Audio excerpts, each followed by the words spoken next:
Want to know when the zombie threat in The Walking Dead will end? The producers have been leaving you clues since the very beginning, but today we put it all together.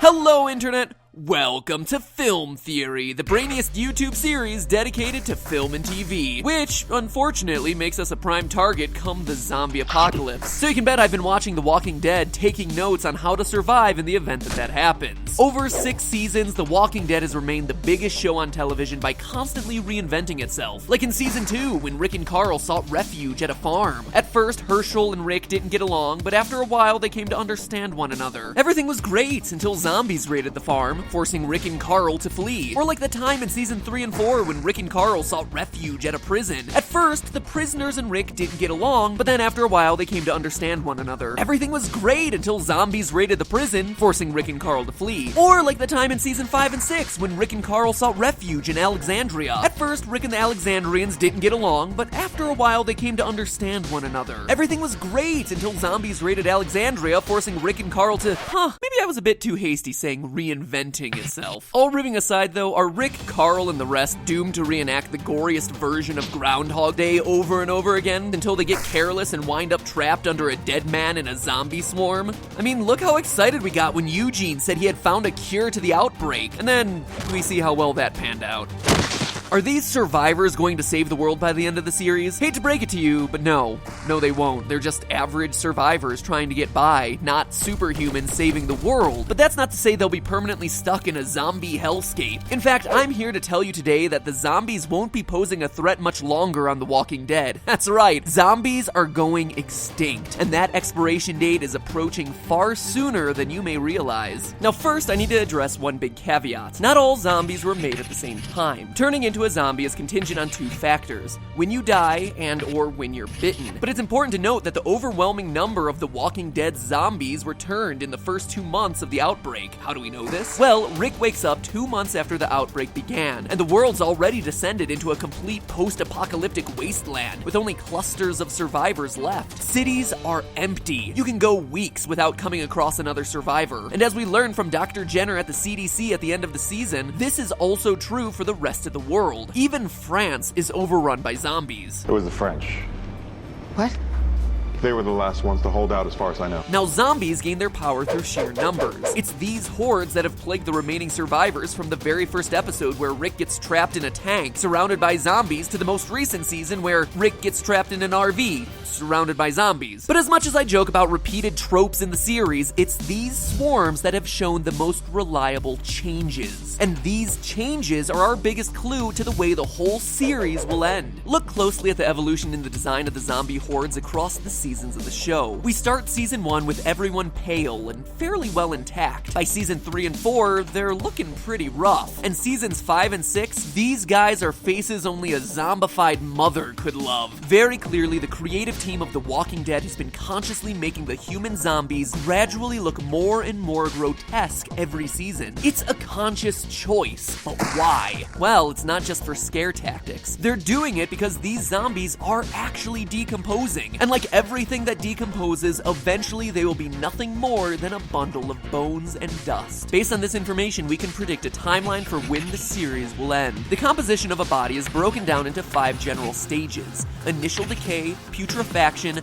black putrefaction, butyric fermentation, and dry decay. Over the course of The Walking Dead 6 seasons, the zombie hordes have slowly progressed through these stages. In the first season, the zombies showed symptoms often associated with initial decay, or as it's referred to, the fresh stage of decomposition. Subway, eat fresh. After the heart stops beating, the body goes into a complete meltdown, breaking down on the cellular level. During this fresh stage, the body's temperature drops. Since the heart stopped beating, all remaining blood in the body drains to the lower portions. The skin gets tighter, turns gray. The eyes begin to sink into the skull. In the first season of Walking Dead, most zombies we see fulfill a lot of these qualities. The first zombie Rick encounters is a gray little girl with sunken eyes. The zombie horde Rick hides from in the tank are also you guessed it, pale with sunken eyes. Zombies from season 2 through 5 of The Walking Dead are emblematic of the second stage of decomposition, putrefaction, often referred to as the bloat stage. And it's not because they're feeling bloated after eating a bunch of carbs. Remember, these guys are a bunch of protein eaters. No, it's because gases start to accumulate in the body, causing it to swell, especially around the face. The eyes and tongue in particular start to protrude outwards. We're not quite to Arnold Schwarzenegger Total Recall levels of eye-poppingness, but we're close. The gases that accumulate in the body have nowhere to go, causing ruptures and tears in the skin, much the same as the proactive challenge skin of The Walking Dead Season 2 and Season 3 zombie hordes. It's also during this phase that the body's skin tone becomes marbled, revealing a pattern of blood vessels in the face,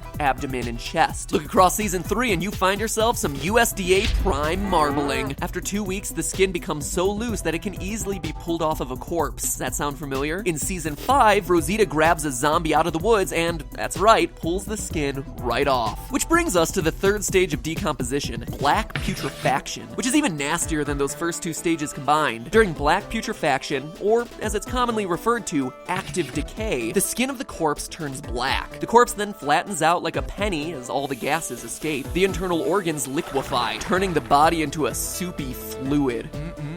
Coming soon to an overpriced Whole Foods near you. Hey, it's organic, alright? In the past 6th season of The Walking Dead, zombies show clear signs of finally entering this third stage of decomposition, showing black discoloring of their face and torso. You can also see, or not see, that the eyes of many of these zombies have completely liquefied, leaving black empty chasms in their place. After this stage, things get pretty dull. During the 4th stage, butyric fermentation, aka advanced decay, the body and all remaining flesh dry out. And then finally, during the 5th stage, dry decay, all that remains of the body is just the bundle of bones. Now, you loyal theorists may be wondering, how do you time these post-mortem changes? It's not like people just lay bodies out in an open field and then watch them slowly decompose, right? Well, actually, that's exactly what happens. They're called body farms, but instead of growing plants, vegetables, or fruit, forensic investigators plant dead bodies and then watch them decompose over time. Which, little known fact, is 10 times more exciting than watching Season 2 of The Walking Dead.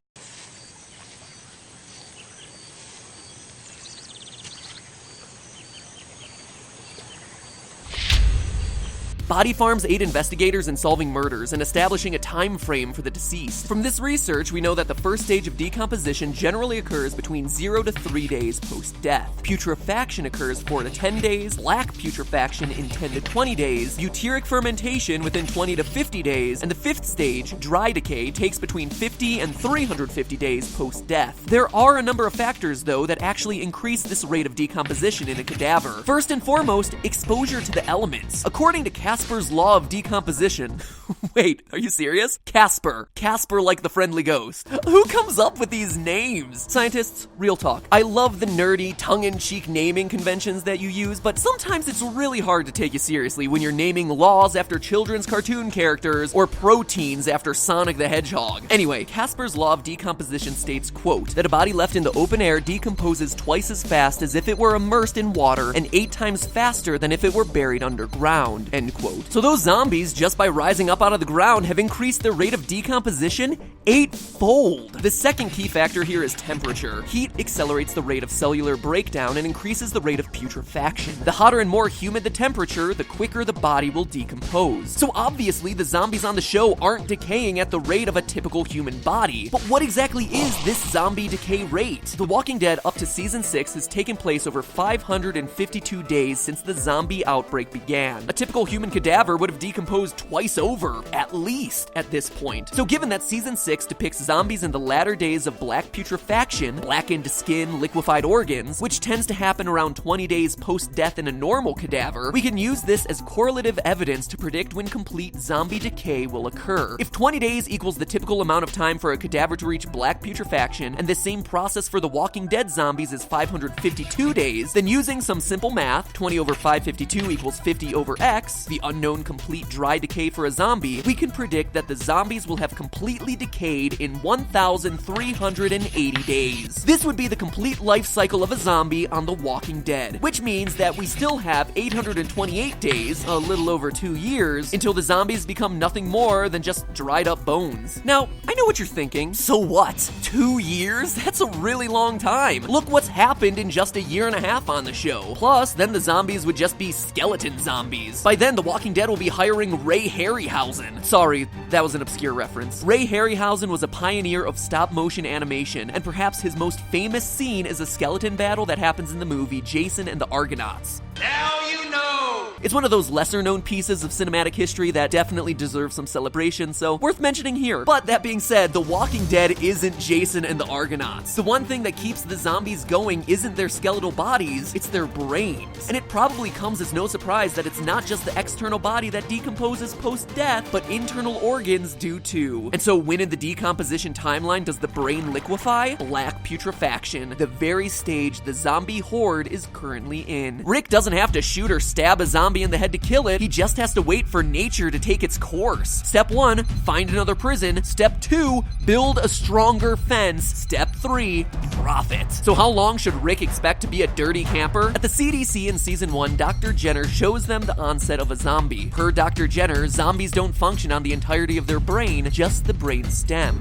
The frontal lobes, the neocortex, the human part, that doesn't come back. Thus, it's not even the entirety of the brain that needs to decompose, just the stem. In a typical cadaver at room temperature, this process would take a month tops. If 20 days equals the typical amount of time for a cadaver to reach black putrefaction, and this same process for the walkers is 552 days, then using the same formula, 20 over 552 equals 30 over x, the amount of time for zombie brain melting, the brains in zombies will completely melt in 828 days. Subtracting out the time that's already happened on the show, Rick and the gang only have to survive 276 more days until the majority of zombie horde brains turn to complete mush. However, this decay rate isn't accounting for the temperature, the humidity, or the exposure to the outside, all of which increase the rate of decomposition tremendously. So using Casper's law of decomposition, we can predict that this process will happen at least 8 times faster in the world of the show, which means that the survivors have a little over a month, 34 days, until the zombie brains turn into pea soup, and their lifeless corpses will be just that. Lifeless corpses once more. If that isn't enough, look no further than the show itself. This past season has been set over the course of 2 days. Never before has the show jammed so much stuff into a 48-hour period. Why would the show slow its timeline down so much? Because the creators themselves know that the zombies are on borrowed time. If you need more proof, look at the location, Alexandria, Virginia. According to the Köppen Climate Classification System, Alexandria is classified by hot,